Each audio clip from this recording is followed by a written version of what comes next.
I'll bet if you're a really good gardener, one of the things you looked forward to was those early spring flowering shrubs, and they have either finished flowering or they're pretty close. So what we want to talk about today is how you actually prune those early flowering shrubs so that they will flower again next year. Quince is a really good example.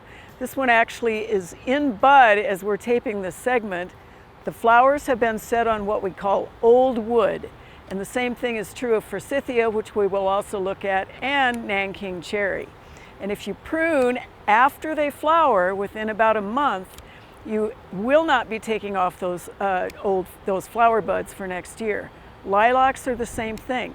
So if you look at this beautiful quince, as it's beginning to flower, every single flower bud you see was set after flowering. So depending on how you want this shrub shaped, what you will do is wait until after the flowering is finished, then you will do that pruning, and you have about a month.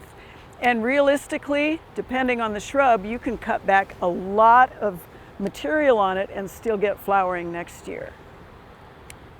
Nanking cherry is actually even earlier than quince, and it's absolutely beautiful in flower.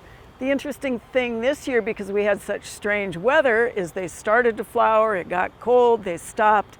Some of the buds along the stem actually didn't open. That said, this is still a shrub that we prune within a month after they flower, so we get that flowering on old wood. Now obviously this is a great big one, it's kind of outgrown its space. If we wanted to take this way back, we could still do that. We cut above a good set of buds, they will branch, they'll be a little bit more full. The beauty of Nanking cherry though, is that those flowers are so luscious that all the pollinators love them. So we do want to make sure that we don't prune too late after they flower, or we will really be reducing the numbers of flowers for next year. If you had Forsythia, you know this was a really bad year for them. They bloomed really low, if at all, and of course it is a very early flowering shrub. They're finished. It's another one that if you prune after they flower within a month, which is just about now, you will not be taking off the flower buds for next year.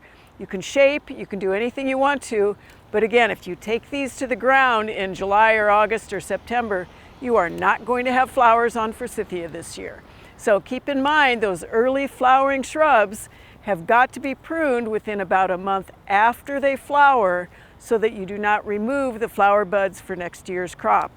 Otherwise, you're going to get the shrub, you're not going to get the beauty.